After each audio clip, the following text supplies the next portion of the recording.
Recevez de nouveau mes salutations. Je suis le pasteur mondial Tony Alamo. Voici le programme numéro 43. Si vous aimeriez en avoir une copie, Sharon vous dira comment l'obtenir à la fin du programme. Dites-nous si vous aimeriez un disque ou une cassette audio. Les deux sont gratuits, y compris le fruit de porc et des manutentions. Nous sommes en train de lire la Bible tout entière, mais à présent, le Seigneur m'a amené de faire un petit détour pendant 2 jours, quelques jours de toutes les façons, afin que nous puissions lire quelques traités, quelques littératures évangéliques que j'ai écrites. Ce soir, nous allons lire Ossements desséchés. C'est l'un des pamphlets sur mon témoignage. Il y a un autre qui a été écrit intitulé Signes du temps. Mais ce soir, nous allons nous appesantir sur Ossements desséchés. Et en même temps, nous avons ici quelques lettres ou réponses. Et sans tarder, nous allons maintenant au trône du Seigneur pour lui demander de déverser son onction extérieure sur ces programmes et sur cette cassette. Dieu le Père, nous t'aimons et nous te louons et nous t'adorons. Nous t'adorons parce que tu es Dieu, tu es Esprit, l'Esprit Saint. Et lorsque tu étais sorti de l'eau, Seigneur Jésus, l'Esprit Saint s'est reposé sur toi et tu étais devenu le véritable témoin primordial de tous ceux qui sont en train de témoigner maintenant sur la surface de la terre. Le Saint-Esprit t'a conduit dans le désert pour montrer que tu es plus puissant que Satan pour être tenté. Et tu as passé le test haut la main. Satan savait qu'il avait rencontré celui qui était plus que son égal ce jour-là. Seigneur, c'était l'Esprit Saint qui t'a donné l'onction extérieure pour être dans le ministère. Nous en avons besoin, cette onction extérieure, qui est le baptême du Saint-Esprit. Je cite, « Vous recevrez une puissance, le Saint-Esprit survenant sur vous. » Fin de citation, dit la parole. Et la puissance ou pouvoir de faire quoi? Cela veut dire que vous recevrez le pouvoir d'être dans le ministère. Je cite, « Vous recevrez mon pouvoir sur vous. Mes paroles rempliront votre bouche et ça sera mon ministère au lieu de votre, ça sera mon œuvre, l'œuvre de Dieu au lieu de la vôtre. Et vous serez mon temple et mon vaisseau de choix dans lequel je vivrai et à travers lequel je verrai. » Fin de citation, dit le Seigneur. C'est ce que le Seigneur veut que tout le monde puisse faire. Il veut que tout le monde soit sauvé et ensuite soit également rempli de l'onction extérieure. Père, au moment de notre salut, nous recevons l'onction intérieure. Mais ce n'est que lorsque nous recevons l'onction extérieure que nous aurons le pouvoir de dispenser ta parole, parce que c'est toi, sur nous, qui l'accomplis. Je demande, Seigneur, que tu prennes ma relève, moi qui suis ton vaisseau, afin que toutes les choses qui seront dites, Seigneur, aucune d'elles ne vienne de moi, mais aussi les témoignages que tu m'as donnés, venant de l'Esprit, soit oint de l'Esprit Saint.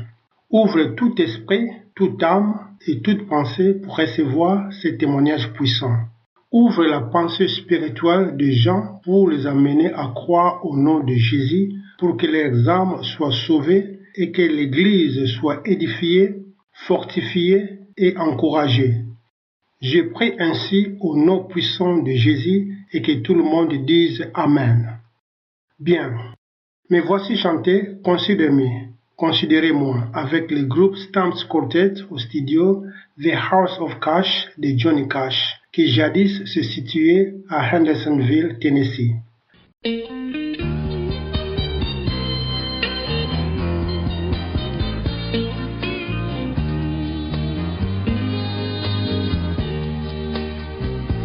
I have no one to which I run, only the Lord, whom I can turn, Lord, in your blessed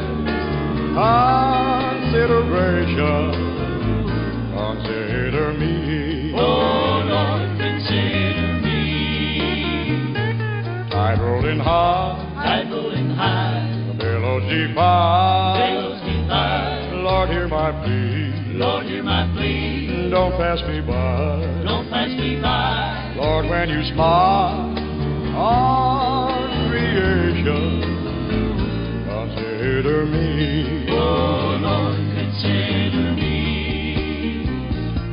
Bad winds may blow, bad breakers roar, they beat on every side. Oh, one thing I know, and to be sure, in thee my soul can hide. When I'm alone, without a home, friends and my loved ones, all are gone. Lord, when you give out heaven's reservation, consider me. Oh Lord, consider me.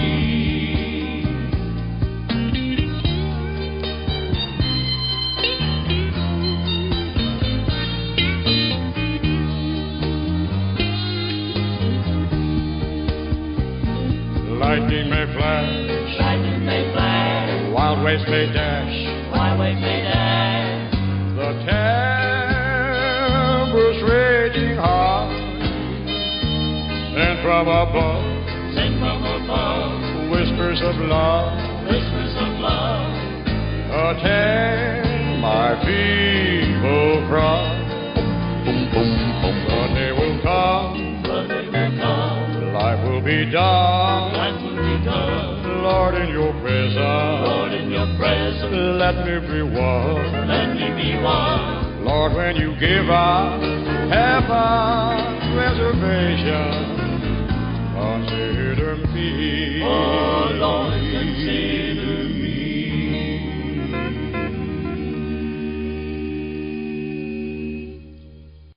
Gloire à Dieu. Voyons d'où vient la première lettre. Elle vient d'Annandale, Virginie, et nous allons la lire maintenant. Je cite: Messieurs, j'ai écouté votre émission merveilleuse à la radio tôt ce matin sur WWCR. Je vous remercie de votre enseignement et je vous bénis d'être passé à l'antenne. Cordialement, votre lettre signée Marc d'Annandale, Virginie. Fin de citation. Bien, c'est exact. Nous avons une émission captée partout dans le monde, rien que sur 1 ou 3 stations en Inde ou en Afrique. Le nombre des auditeurs à qui nous sommes en train de dispenser l'évangile atteint plus d'1,5 milliard, et cela juste dans ces 2 parties du globe, d'après les rapports qui m'est parvenu. Et nous sommes dans tous les coins du monde à la radio. Si vous aimeriez avoir les aires et les stations auxquelles nous diffusons sur votre région, et si vous avez besoin d'une Bible, vous en obtiendrez une gratuitement. Si vous avez besoin de la littérature évangélique, si vous aimeriez lire davantage de littératures évangéliques, vous pouvez les chercher sur notre site internet ou tout simplement nous écrire et cela vous sera envoyé. Nous avons des livres intitulés Le Messie. Nombreux sont ceux qui ont été sauvés à travers cette œuvre littéraire. Donc donnez-nous un coup de fil ou écrivez-nous ou contactez-nous par n'importe quel moyen. Bien. C'est donc une très bonne chose de voir que les gens sont à l'écoute de nos émissions radiophoniques. Nous avons une autre lettre en provenance de la Zambie, Afrique, et en voici la lecture. Je cite: Cher pasteur Tony Alamo, veuillez recevoir mes salutations spéciales au nom de notre Seigneur Jésus-Christ. J'espère que tout, y compris le ministère, va bien chez vous. Pasteur, votre littérature et cassettes ont le pouvoir non seulement d'informer, mais aussi de réformer et de transformer le vie des gens ici. Au travers de l'influence de votre littérature et vos cassettes, d'innombrables personnes ont reçu une nouvelle force, une nouvelle détermination, ainsi qu'une expérience sûre dans la vie. Fin de citation. J'aimerais dire ceci entre parenthèses avant de continuer à lire cette lettre.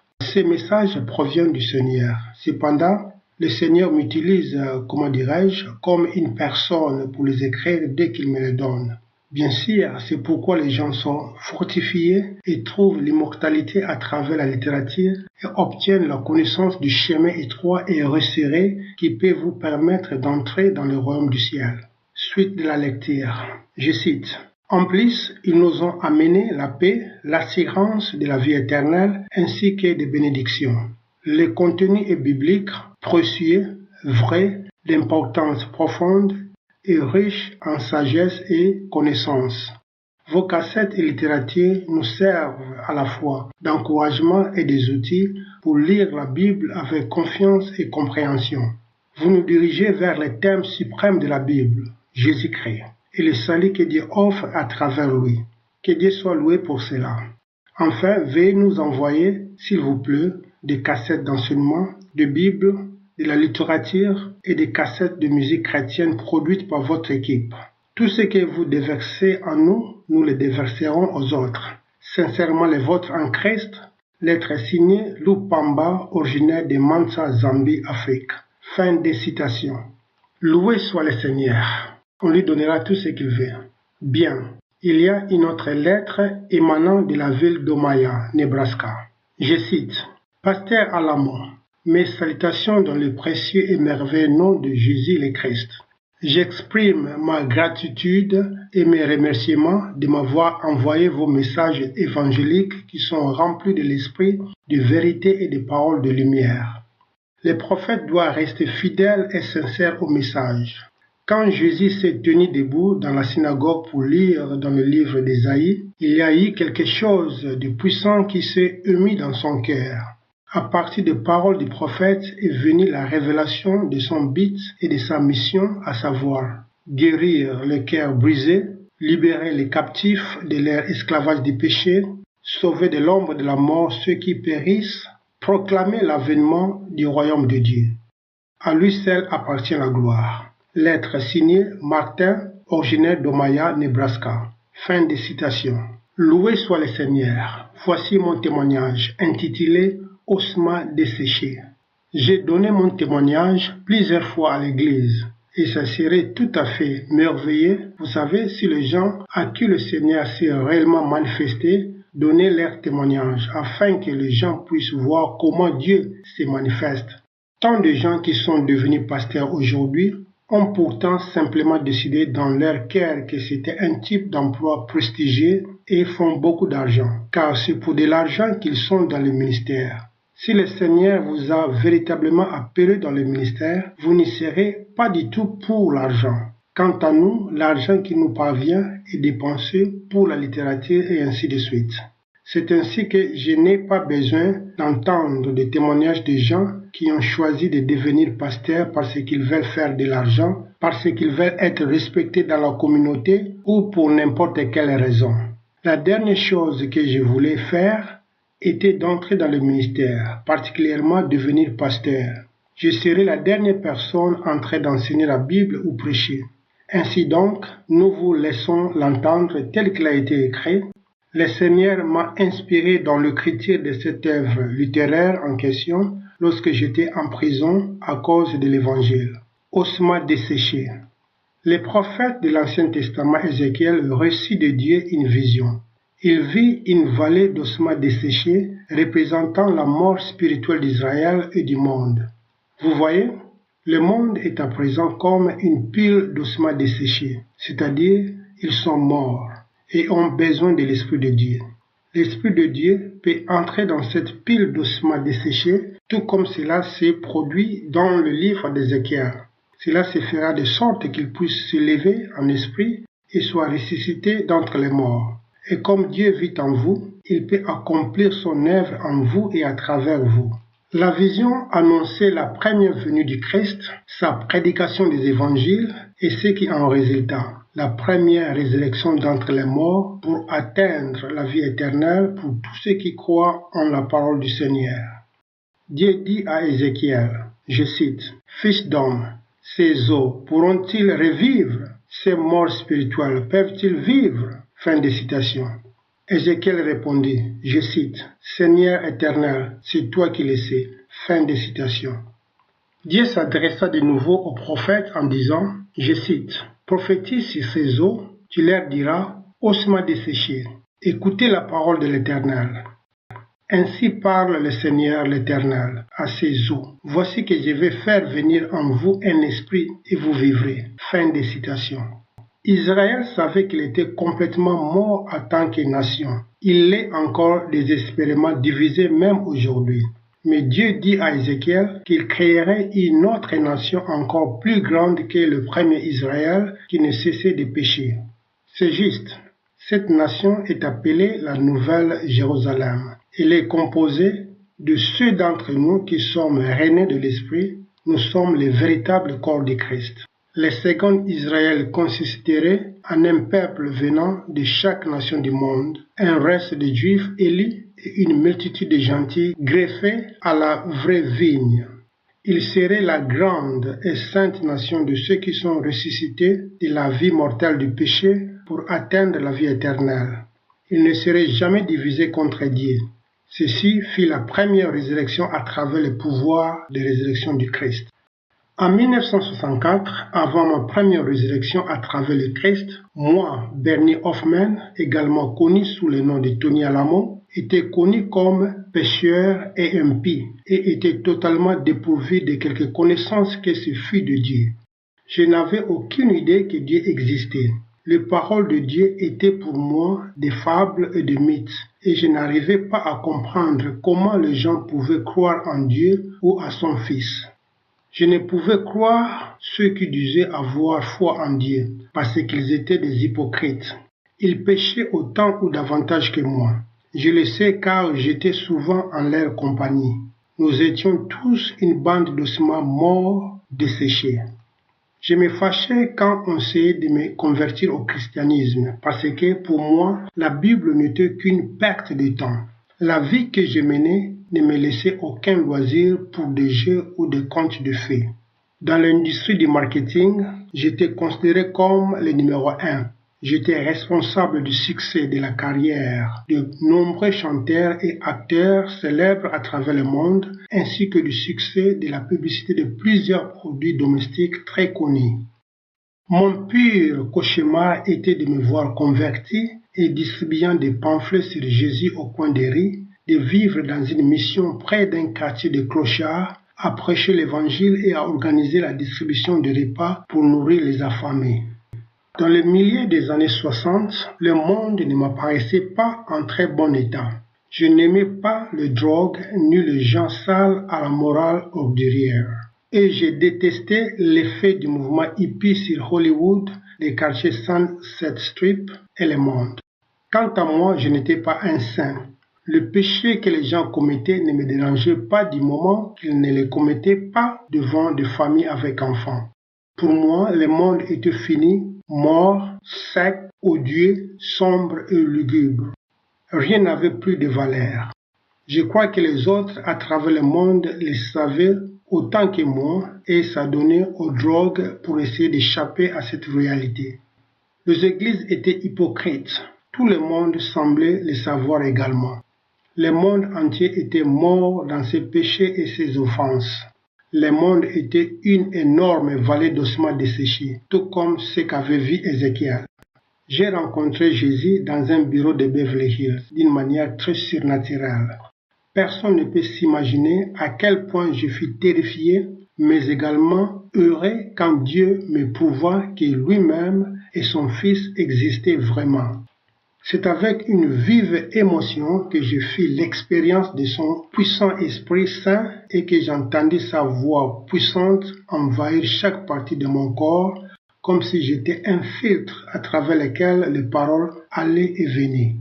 Sa présence était glorieuse et chaleureuse. Son esprit se posait pesamment sur moi, telle la forte poigne de la main de Dieu. Et ces paroles me dirent, je cite, « Lève-toi, parle du Seigneur Jésus-Christ aux gens dans cette pièce, et dis-leur qu'il revient de nouveau sur terre, où tu mourras certainement. » Fin de citation. Quand son esprit vint dans le bureau et se posa sur moi, il me fit donner de ressentir son inexprimable, incroyable intelligence. Il était chaque atome et molécule. Il était l'air. Il savait tout du passé et tout ce qui allait arriver dans le futur.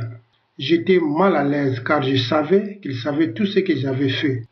Puis il me montra que le ciel et l'enfer existent vraiment. Je savais dans lequel de deux j'aboutirais si je n'obéissais pas à sa demande, et ce n'était pas au ciel. Même si cela me terrifiait, il était aussi merveilleux de savoir que Dieu était vrai et vivant et était tout ce que les prophètes et les apôtres ont dit qu'il était. Il n'avait aucunement changé depuis le jour où il créa le ciel, la terre et tout ce qui s'y trouve. Je sais immédiatement que je le craindrai, l'admirerai, le respecterai, l'aimerai et le servirai toujours. Je sais que j'étais déterminé à vivre, être persécuté et mourir pour lui et que je le ferai de plein gré et en toute joie. Après que Dieu m'eut laissé sortir de ce bureau, j'ai commencé à lui demander, je cite, « Que veux-tu que je fasse? Je ferai que tout ce que tu me demanderas. » Fin de citation. Je n'obtins aucune réponse, alors je pensais qu'il voulait que j'aille à l'église. Je pensais que la plus grande serait la meilleure, j'y allais donc et ne le trouvais pas. J'ai visité d'autres églises, mais il ne s'y trouvait pas non plus. Puis je lus des livres dont la couverture affichait des photos d'hommes qui avaient l'air sages et pieux, avec de longues barbes et revêtus d'habits religieux. Mais je savais que le livre avait tort car il disait qu'il ne fallait pas craindre Dieu, que Dieu ne menace pas les gens et qu'on peut pécher sans aller en enfer. Je ne me préoccupais nullement d'un tel Dieu. Ce qui me préoccupait était la découverte du Dieu qui me menaçait, du Dieu qui m'avait montré le ciel et l'enfer, et me fit faire ce qu'aucun autre ne pourrait m'obliger à faire, ce que je n'avais jamais voulu faire. Je n'avais jamais pensé que la vérité pouvait se trouver dans la Bible, parce qu'on en trouve tellement partout. J'avais le sentiment que quoi que ce soit qui était populaire auprès du public ne pouvait être intelligent, puisque je croyais que les gens étaient tous stupides. Je me mis finalement à la lecture de la Bible et y trouvai le plan du salut ainsi que les instructions pour atteindre la vie éternelle qui disaient comment croître dans le Christ et devenir spirituellement un majeur gagneur d'âme en son nom. Quand j'ai commencé à lire la Bible, j'ai senti le même pouvoir de Dieu se posant sur moi que j'avais ressenti dans ce bureau de Beverly Hills. Dieu me montra alors d'autres visions du ciel et de l'enfer. J'implorais Dieu, je cite, « Seigneur, ne m'envoie pas en enfer. » Fin de citation. J'ai vu ensuite le ciel et ressenti sa paix. Malgré que je fusse spirituellement aveugle, nu et infirme, je dis à Dieu que j'accepterais de demeurer aveugle, nu, insignifiant, si je pouvais seulement ressentir pour toujours cette paix céleste. J'ai vu l'enfer une fois de plus et imploré Dieu à nouveau de m'accorder sa pitié et son pardon. Puis le pouvoir du Père, du Fils et du Saint-Esprit entrèrent dans mon cœur mortel. Par ma foi en Jésus et dans le sang qu'il versa pour moi, ainsi que par ma foi dans les paroles de Dieu que j'entendis auxquelles j'obéis, j'ai senti chacun des péchés que j'avais commis se dégager de mon âme. Je me sentis propre et pur. Quelque chose de très merveilleux m'était arrivé et avait été accompli en moi et pour moi par le Christ Jésus, le Dieu saint d'Israël. J'étais si heureux d'être libéré du péché et d'avoir ce nouveau pouvoir qui m'empêchait de pécher et que je voulais en parler au monde entier afin que tous puissent également le connaître et posséder la vie éternelle. Même après plus de 31 ans dans le ministère du Christ, je sens la moelle spirituelle se déverser du haut du ciel dans ces os jadis si desséchés chaque fois que je lis la Bible. Ça fait maintenant plutôt 41 ans et pourtant je sens toujours le même esprit, me nourrissant, me rendant spirituellement fort dans le Seigneur. La parole de Dieu a posé des muscles spirituels autour de ces os autrefois desséchés, les recouvrant de la chair et de la peau d'une armure spirituelle. Chaque parole de Dieu a greffé davantage le Christ dans mon cœur. Je peux encore sentir chaque parole de Dieu, respirer le souffle de l'Esprit Saint à mon âme, me donnant le pouvoir de rester debout et d'éteindre tous les dards et flèches ardents que Satan m'a envoyés au fil des ans. Je sais davantage chaque jour que nous sommes plus que vainqueurs dans le Christ Jésus et que nous avons tout pleinement en lui. Je sais également combien il est important d'observer chaque parole de Christ, qui dit quelques instants avant son ascension au ciel dans un nuage, je cite, « Allez dans le monde entier et prêchez la bonne nouvelle à toute la création. » Fin de citation. Prêchez à chaque osement desséché, à ceux qui sont morts spirituellement, afin qu'ils puissent écouter la parole de l'Éternel. Fin de citation. Je cite, « Celui qui croira et qui sera baptisé sera sauvé, mais celui qui ne croira pas sera condamné. » Fin de citation. Si vous êtes comme moi et préféreriez ne pas être condamné, mais plutôt être sauvé, adressez à Dieu cette prière.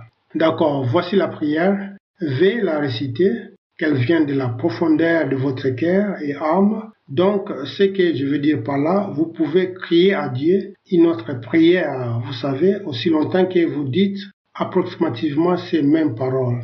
Celle-ci est en fait une version condensée de la manière à atteindre Dieu, et il vous écoutera. La Bible dit que quiconque qui invoque le Seigneur, peu importe qui vous êtes, si vous l'invoquez, il vous entendra, il vous exaucera. Et ainsi donc, tous ceux qui invoquent le nom du Seigneur seront sauvés. C'est pourquoi il faut tout simplement l'invoquer avec ces paroles. Mon Seigneur et mon Dieu, aie pitié de mon âme de pécheur. Je crois que Jésus-Christ est le Fils du Dieu vivant. Je crois qu'il est mort sur la croix et a versé son sang précieux pour le pardon de tous mes péchés. Je crois que Dieu a ressuscité Jésus d'entre les morts par le pouvoir du Saint-Esprit. J'ouvre la porte de mon cœur et je t'invite à y entrer, Seigneur Jésus, Dieu le Père, Saint-Esprit. Lave-moi de l'impureté de tous mes péchés dans le sang précieux que tu as versé pour moi. Tu ne me rejetteras pas, Seigneur Jésus, Dieu le Père, Saint-Esprit, tu sauveras mon âme. Je le sais car ta parole, la Bible le dit.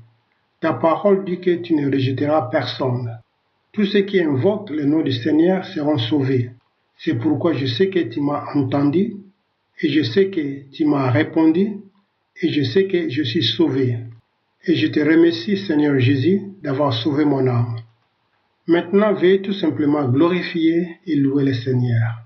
Ce programme numéro 43 est disponible gratuitement sur notre site internet qui est alamoministries.com et envoyez-nous un courrier électronique à ta@alamoministries.com ou écrivez-nous à Tony Alamo Christian Ministries, boîte postale 2948, Hollywood, Californie 978. Ou appelez-nous au numéro suivant, indicatif de zone 661 252 5686. Je répète, 661 252 5686. Eh bien, c'est le pasteur mondial Tony Alamo qui vous dit au revoir jusqu'à demain et continuez donc à louer et à remercier le Seigneur. Et me voici avec J.D. Sumner et les Stamps chanter How long has it been since you prayed? Depuis combien de temps n'as-tu pas prié?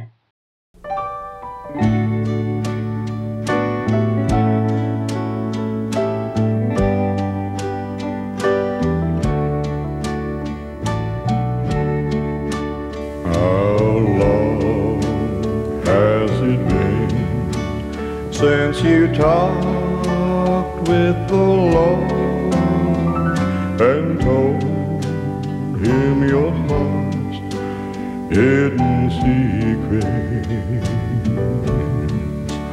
how long since you prayed, how long since you stayed on your knees till the light shone through. How long has it been since your mind felt at ease? How long since your heart knew no burden? And you called Him your friend.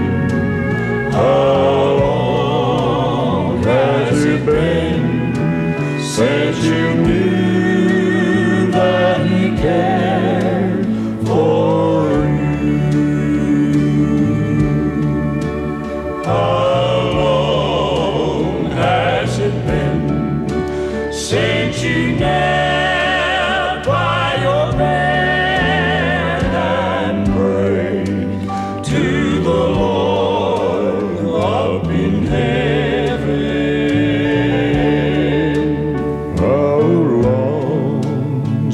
since you knew that he'd answer you and would keep you the long night through. How long has it been since you woke with the dawn and felt that the day is worth living? Can you call him your friend? How long has it been since you knew that he cared for you? Can you call him your friend? How long has it been since you knew